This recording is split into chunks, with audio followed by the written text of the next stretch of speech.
না, ব্যথাটা তো আমার অনেক দিনকার ছিল, ব্যথাটা কমতেই ছিল না, এত ওষুধ খাচ্ছি, গ্যাস্ট্রিকের ওষুধ। কয়টা মেয়ের মা বাবা মানে তার মেয়ে সন্তান তাদের রান্না শিখতে অনেক সময় লাগবে এগুলো না তেল ছাড়া। হঠাৎ দেখে মারা গেছে কালকে রাতে, না একটু খাবার আমাদের বেশি পড়ে গেছিল। ফুল বডির মাসেলগুলো যেগুলো দুর্বল ছিল ওটা আস্তে আস্তে স্ট্রং হচ্ছে। হ্যাঁ ভালো এসে আমাদের বাসায় মেহমান আসতে ভয় পাবে। আসসালামু আলাইকুম, সবাই কেমন আছেন? আশা করছি ভালো আছেন। Welcome to new blog. All the best. মাথা ঠান্ডা, মাথা তো ঠান্ডাই থাকে। ব্যাগ নানাকে দাও। নানা বডি বিল্ডার এখন, ব্যাপারই না।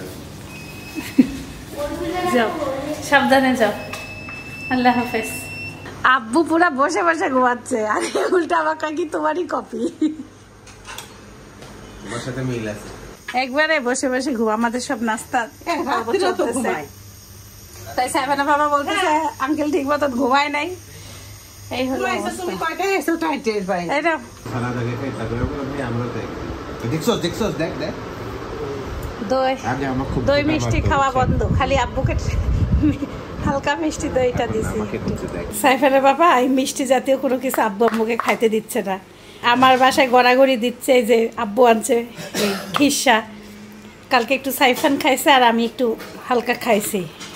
অনেকে বুদ্ধি দিচ্ছেন যে আপনারা সবাই এটাকে দিয়ে পাটিসাপটা পিঠা বানায় ফেলেন আপু। আর সাইফানের বাবা বলতেছে খাবেটাকে পাটিসাপটা, আগে তাকে বলতে হবে। এই হলো অবস্থা।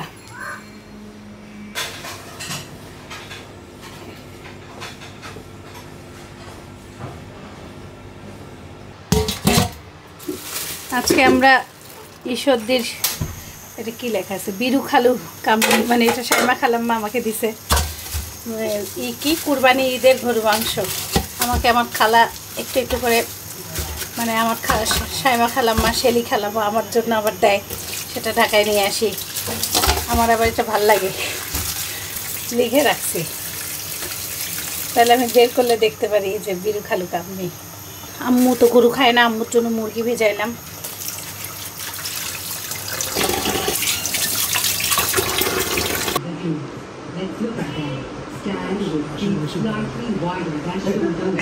অবস্থা খারাপ, পিছনে পড়ে যাওয়ার রিস্ক থাকে। তুমি আরেকটা সিঁড়িতে উপরে ওঠো।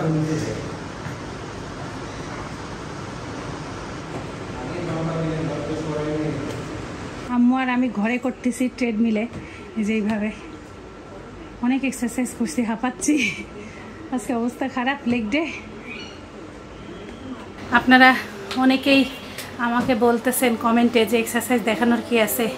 আসলে এক্সারসাইজ দেখানোর কিছু নাই, আমাদেরকে দেখে যদি আপনারা উৎসাহিত হয়ে নিজেদের বাবা মাকে এভাবে যত্ন করতে পারেন তাহলে অনেক রকম রোগ বালাই থেকে মুক্ত হতে পারে না। আর আমার লাইফের প্রতিটা পার্টি যেটা হয় জীবনে আমি তো দেখাই, এক্ষেত্রে কিছু অংশ হলেও তো আসলে চলে আসে। এই হলো অবস্থা। আর আমার ভাগ্যে আমার এখন বর্তমানে আমি মনে করি সব থেকে সোনালি সময় যাচ্ছে। নিজের বাবা মাকে যত্ন নেওয়াটা এটা প্রতিটা মেয়ের জন্য সোজা না। তার জামাইয়ের বাসায় আসা, যতই বলুন না কেন, এই সমাজে কয়টা মেয়ের মা বাবা মানে তার মেয়ে সন্তান তাদের যত্ন নিতে পারে, এটা আসলেই খুবই কঠিন। বুঝাইতে হয়তো বা ওইভাবে পারতেছি না, কিন্তু আমার কাছে মনে হচ্ছে প্রতিটা মা বাবার যত্ন নেওয়া উচিত, নিজেদেরও যেমন যত্ন নেওয়া উচিত, বাবা মারও তেমন যত্ন নেওয়া উচিত। আর সুযোগটা সবসময় জীবনে আসে না। আমিও ব্যস্ত, আব্বু আম্মুকে ওইভাবে কেয়ার করতে পারি না। আমার কাছে না আসলে এটা কখনোই সম্ভব হইতো না। এই হলো অবস্থা। লাইফের অংশ দেখেই ভিডিওতে আসবেই। এই জীবন আসলে জীবনের গতিতে যাবেই, এই হলো অবস্থা। আর আম্মু এখন করলে, এখন আমি যাচ্ছি। আমারটা তো এইভাবে করে আমি ভিডিও করতে পারি না, নাহলে আমি আমার নিজেরটাই ভিডিও করে দেখাইতাম। তুই সামনে যাই, ঘুরো, ক্যামেরাটা ঘুরো। অন আছে? আছে। এই যে এইভাবে ধরে দূরে যাও, তাহলে পুরো দেখা যাবে। দেখা যাচ্ছে, মানে ডান পা দিয়ে যখন খাবো ডান পা দিয়ে নামতে হবে। আবার 10 বার ডান পা করে 10 বার বাম পায়ের করবো, এভাবে করে এটা 60 বার। দাও, বন্ধ করে দিই ক্যামেরা। আরো পিছ সোজা হ্যাঁ শাবাশ টান পিছে শাবাশ নাম্বার 1 দাঁড়ান একটু আমি দেখতেছি হাত ছাড়ে আজকে আমাদের ট্রেনার আমাদের সাথে আসছে, আমাদেরকে বাইরে সিঁড়িতে হাঁটায় আসলো ওজন নিয়ে। স্টপ উপরে উঠেন। এদিকে আম্মু, এই সাইডে আম্মু করতেছে। আমরা 2 ঘন্টা 7 মিনিট এক্সারসাইজ করছি। এখন এই যে সবাই ডাব খাবো। আব্বু নিয়ে আসতে কালকে খাইতে চাইছিলাম, কালকে খাওয়া হয় নাই আমাদের।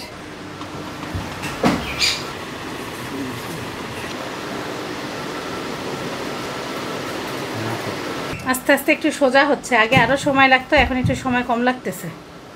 জীবনে আসলে সব কাজই করতে করতে একটু সময় কম লাগে। আমরা 2-3টা এক্সারসাইজ গ্যাপও দিতাম, এত টাইম লাগে যায় তো। রান্না বান্না এখন যেমন আমাদের 11টা 10 আমরা শুরু করছি 9টায়, আমরা যদি 8টায় শুরু করতে পারি আগে ব্রেকফাস্ট করলে, তাহলে আমাদের 10টা 10:30 শেষ হলেও তো। কিন্তু আমাদের যে সাইফানকে স্কুলে বিদায় দেওয়া, খুব মিষ্টি। খুব ফাইন, অনেক দিন পর আমরা যদি আপনি এত মিষ্টি হয় না। পেঁয়াজ কয় কেজি? 5 কেজি। সব ডাবেই হালকা হালকা শ্বাস হয়েছে। পেশোয়ারি বিফ রান্না করব, তেল টেল কিছু দিব না। এই যে মাংসের যে চর্বি আছে, প্রথমেই লবণ দিয়ে মাখায় রাখতে হবে কিছুক্ষণ রেস্টে থাক। কুচি করে পেঁয়াজ কাঁচামরিচ সব কেটে নিছি। এখন এই যে লবণ দিয়ে ভিজায় রাখা মাংসটাকে ধুয়ে নিতে হবে।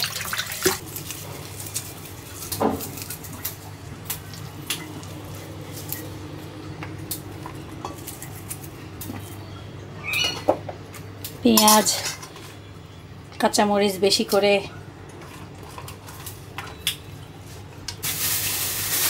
লবণ, রসুন কোয়া, আদা রসুন বাটা।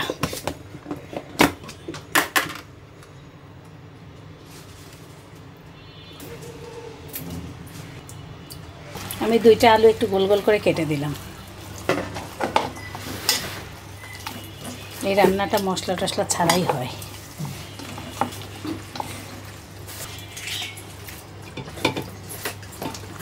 দেখাবো তেল ছাড়া মাংস।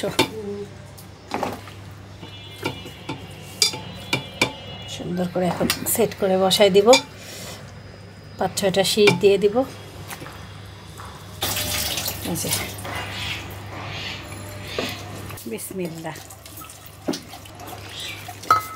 এই যে মাংসের সমান সমান পানি দিতে হবে, বেশি পানিও দেওয়া যাবে না। 5-6টা শীষ দিছি, মাশাআল্লাহ দেখতে তো হেভি লাগতেছে। গরুর মাংস খাইলে এখন থেকে আব্বুকে এই নিয়মে খাওয়াবা, তেল দিবা না। আমার রান্না শিখতে অনেক সময় লাগবে এগুলা না আমু, তেল ছাড়া। দেখছো, দেখো এই যে এইরকম সাদা সাদা রান্না, তেল তেল কিছু নাই। একটু পানি দিই আর একটু ফুটাই নেই, টমেটোগুলোকে একটু আওলাই নেই।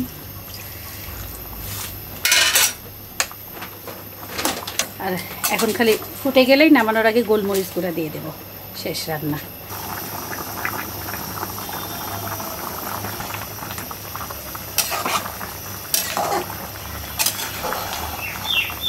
মাশাআল্লাহ রান্না তো খুবই সুন্দর হয়েছে, কিন্তু আমি জানি না আমার আব্বু এই টাইপের রান্না খাইতে পারবে নাকি। যে আমার আম্মু সারা জীবন একরকমই রান্না করে না আম্মু। সব মুরগির মশলা কষাচ্ছি, বিসমিল্লাহ।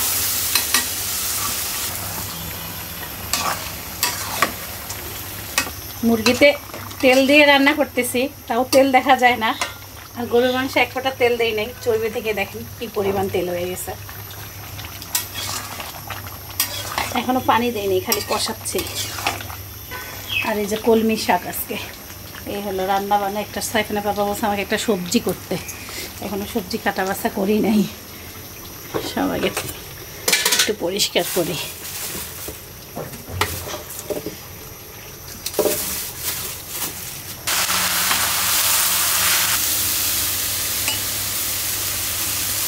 আসসালামু আলাইকুম, কি অবস্থা স্যার? আমি জিজ্ঞাসা করলাম আজকে কি আবারও ভাত মেপে দিয়েছে নাকি? আমি কি উত্তর দিলাম? রজ্জাল জামাই দিছে আম্মু ভাত কি বেশি বেশি? ওইটা গরম করছো? ওইটা তুমিও নিও। ওই যে পেশোয়ারি বিফ বানাইছে আজকে। আমাকে একটু পেশোয়ারি দাও তো। জাস্ট 1 পিস আর একটা আলু দাও। পেশোয়ারি দাও। মাছ ক্লোজ না মাংস দিছে পেশোয়ারি।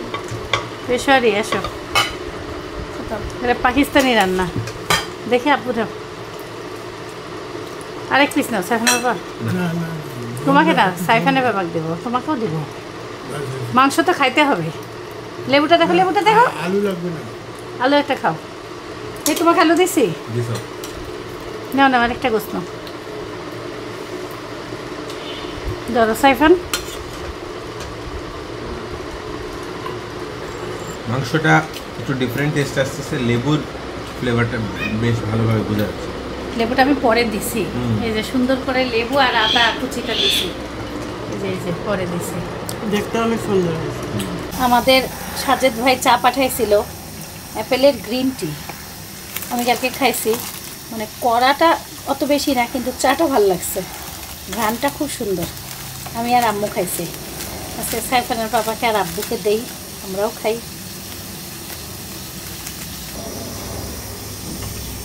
ভাই অনেক রকম ফ্লেভারের চা পাঠাইছিল এমনি চা খাইতে ভালোবাসি তারপর কত ফ্লেভারের চা খাইলাম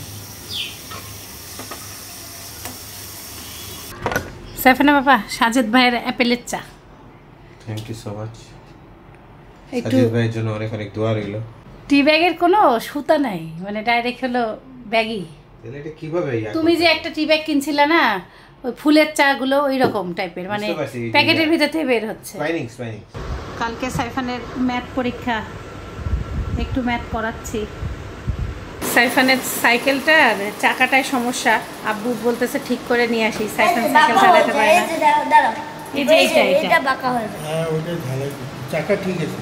এই দুইটা চাকা ছাড়া এখনো চালানো শেখে নাই বোঝো না শিখে গেলে তার লাগতোই না এটা খুলে ফেললেই শেষ কিন্তু ওই চাকার দুইটার গুরুত্ব আছে সাইফানের দুঃখজনক সংবাদ ওর চোখটা খুলে গেছে না সাদা চোখ এই যে সাদা চোখ না ও চোখ খুলছে না বাবা সাদা চোখ না হ্যাঁ কেমন জানি না দেখো খুব কষ্ট লাগতেছে হঠাৎ দেখি মারা গেছে কালকে রাতে না একটু খাবার আমাদের বেশি পড়ে গেছিলো আর মাত্র 4টা মাছ আছে আমাদের এত সুন্দর মাছটা মারা গেল মানে মানতেই পারা যাচ্ছে না মোটামুটি দুনিয়াতে আয়ু নাই এদেরকে বাঁচাইতে হলে অনেক ট্রেনিং প্রাপ্ত হইতে হবে বুঝলা আমরা আস্তে আস্তে করে অভিজ্ঞ হওয়ার চেষ্টা করতেছি কিন্তু আজকে আমাদের অনেক দিন পর একটা মাছ মানে মারা গেল মালটা কাটি এদিকে আম্মু ডিম সিদ্ধ দিছে আব্বু গেছে সাইকেল ঠিক করতে এখনো আসে নাই মালটাগুলো ঘ্রাণ ট্রান সবই ভালো কিন্তু এরা কেক বানানো যাবে না খোসাগুলো প্রচুর তিতা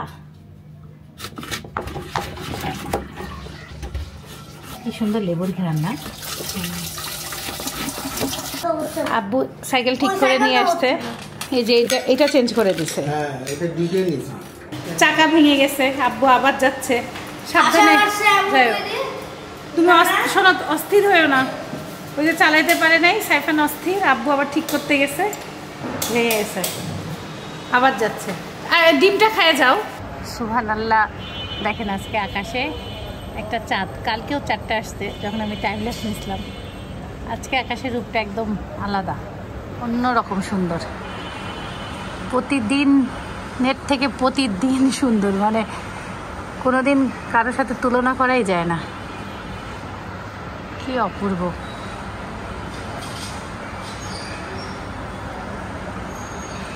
সুবহানাল্লাহ সুবহানাল্লাহ সুবহানাল্লাহ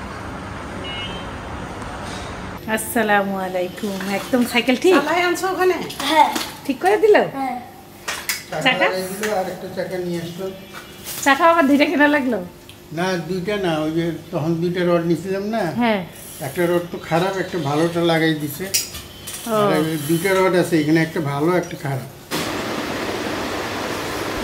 ঘরে মধ্যে চালায় না ঘরে মধ্যে চালালে সোফা নষ্ট হয়ে যাবে আপনার যে ব্যথাটা হয়েছিল এটা হচ্ছে রংপুরে কুরবানি ঈদের ঠিক আগ দিয়ে হ্যাঁ এটা তীব্র ব্যথা হয় তারপরে রংপুরে ডাক্তার দেখানো হয় বেশ কয়েকটা আমি যখন রংপুরে যাই আমি বলছিলাম আমি বুঝতে পারছি এটা মাসেলের ব্যথা কারণ এটা আমার হয়েছিল সেটাও বাদ তারপরে ওইভাবে দেখানো হয় নাই এক্সারসাইজ করানো হয় নাই বাট ঢাকায় আসার পরে এবার যে রংপুরে গেলেন তখনও ব্যথা ছিল মানে মাঝে মাঝে হতো মাঝে মধ্যে হইতো মানে একটু ইমপ্রুভমেন্ট হচ্ছিল হ্যাঁ। কিন্তু এইবার এবার তো আসার পরে ব্যথা নাই, কালকে হঠাৎ হয়েছে দুপুরবেলা। হ্যাঁ, বাট এবার একদমই নাই ছিল না এতদিন। না, সো আলহামদুলিল্লাহ। তাহলে এটার না মানে ব্যথাটা সারার পিছনে কারণটা কি কি মনে হয় আপনার? খাওয়া দাওয়া। খাওয়া দাওয়া নাম্বার 1, তারপরে ঘুমটা একটানা হইতো না, ঘুম হইতো না, ঘুম কম হইতো। তারপরে এক্সারসাইজের কোনো মূল্য আছে এর ভিতর মনে হয়? অবশ্যই আছে, পিঠের এক্সারসাইজে তো বেশি পাচ্ছে। হ্যাঁ হ্যাঁ সো ওভারঅল আপনার ফুল বডির মাসেলগুলো যেগুলো দুর্বল ছিল ওটা আস্তে আস্তে স্ট্রং হচ্ছে। হ্যাঁ। সো এই যে মাসেল পুল বা আগে পা কাঁপতো, হাত কাঁপতো, হ্যাঁ আজকে যেমন পা হাত কাঁপা অনেকখানি ইমপ্রুভমেন্ট অনেকটাই হয়েছে কম। আলহামদুলিল্লাহ। সো আস্তে আস্তে বডিগুলো স্ট্রং হচ্ছে, মাসেলটা স্ট্রং হচ্ছে। আচ্ছা, এখন একটু দর্শকদের বলি, আমাদের ওটিতে মানে অসুস্থ কিন্তু দুইজন মানুষ, এক হচ্ছে সিরাজ আঙ্কেল, আমার খালু, হ্যাঁ, আর এক হচ্ছে ফখরুলের বাবা, মানে আমার ফ্রেন্ডের বাবা।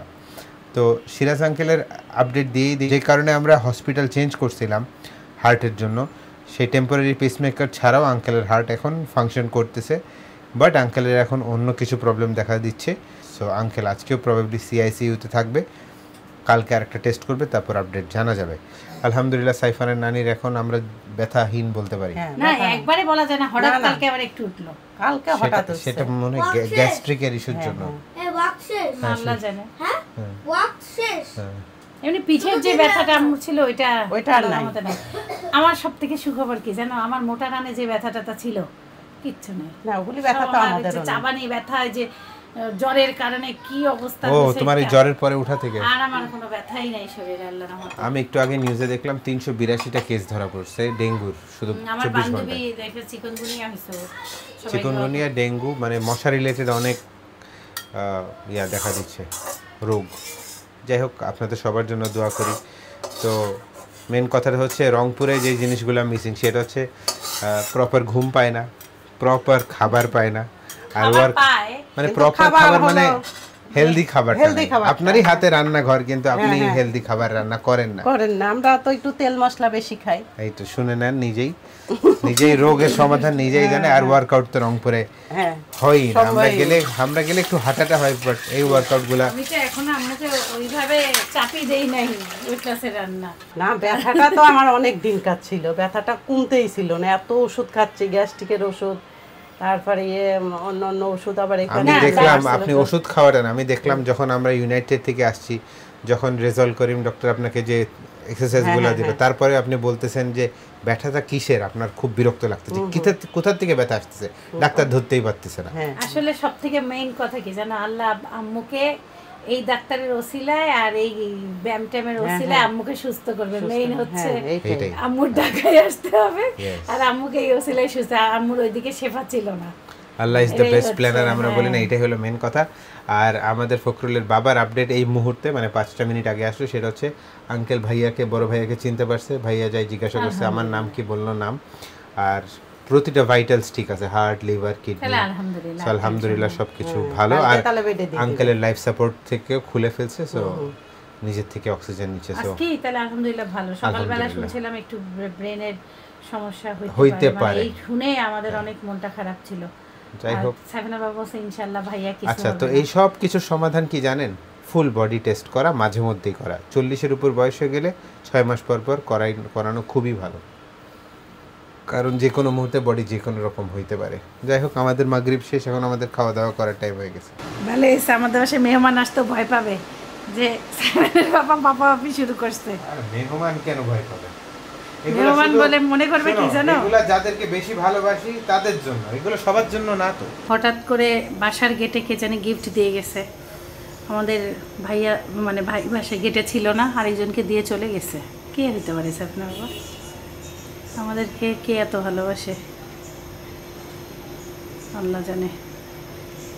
এভাবে গিফট দেওয়া আমার কাছে খুব কঠিন লাগে। এক সাজেদ ভাই দেয়, এখন এটা কোন ভাই দেখি না বোন? আল্লাহ জানে। ইয়ে আল্লাহ, এটা কি? সাজেদ ভাই ছাড়া কেউ এটা না। সাজিদ ভাই স্যার আর কেউই না। আল্লাহ মাবুদ, আমার দেখে মাথা চক্কর মারে। আল্লাহ, রাত বেজে গেছে 11টা। সবাই ভালো থাকবেন, সুস্থ থাকবেন। আপনার আপা আর সাইফারের নানি মিলে এখন ওই যে সোফার কাজ কাম করলো, ইনশাল্লাহ নেক্সট ব্লগে দেখতে পারবেন। আল্লাহ হাফেজ, সবাই ভালো থাকবেন, সুস্থ থাকবেন, জীবনের গল্পের সাথে থাকবেন, আমাদের জন্য দোয়া করবেন, আর আমাদের ফ্যামিলি এবং যারা অসুস্থ আছে সবার জন্য দোয়া করবেন। আসসালামু আলাইকুম ওয়া রাহমাতুল্লাহি ওয়া বারাকাতুহু। My guiding light, you are my everything, you are Muhammad.